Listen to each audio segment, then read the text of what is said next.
আসসালামু আলাইকুম। চলুন বন্ধুরা ঘুরে আসি ঢাকার অন্যতম বিনোদনের একটি জায়গা।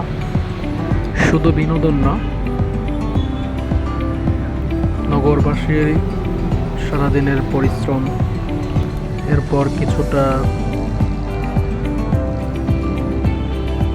শ্রান্তি বিনোদন, সেই সাথে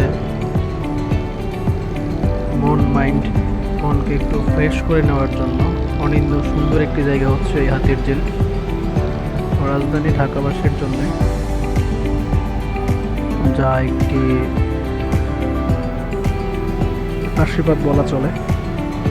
অসম্ভব সুন্দর এখানকার পরিবেশ, বিশেষ করে ওয়াকওয়েগুলো যেগুলো হচ্ছে হাতিরঝিলের মূল লেকের পাশ দিয়ে তৈরি করা হয়েছে।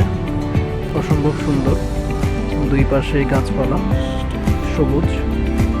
হাতিরঝিলের পানিটাও সবুজ, আসলে চারপাশের যে গাছপালা তার মতো এই পানিগুলো সবুজ।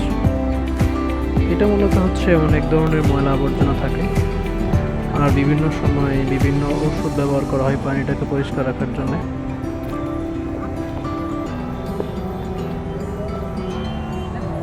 এই ওয়াকওয়ে বা রাস্তাটার পাশ দিয়েই মূলত হচ্ছে মেইন রোড বা সড়ক বয়ে গেছে।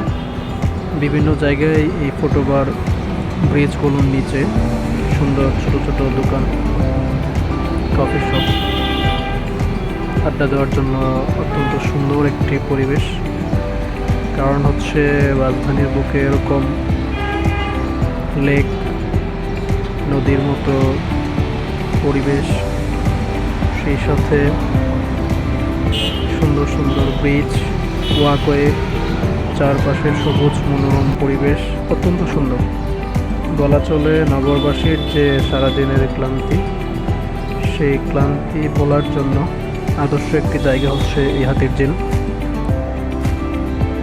বাংলাদেশ সেনাবাহিনীর তত্ত্বাবধানে এটি নির্মাণ করা হয়েছে।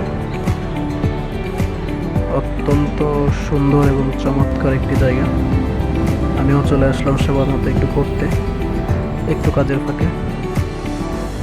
এটা হচ্ছে পুলিশ প্লাজা, হাতিরঝিলের এক পাশের একটা স্টেশন বলা যায়, যেখানে নৌকাগুলো দাঁড়ায়। ওইদিকে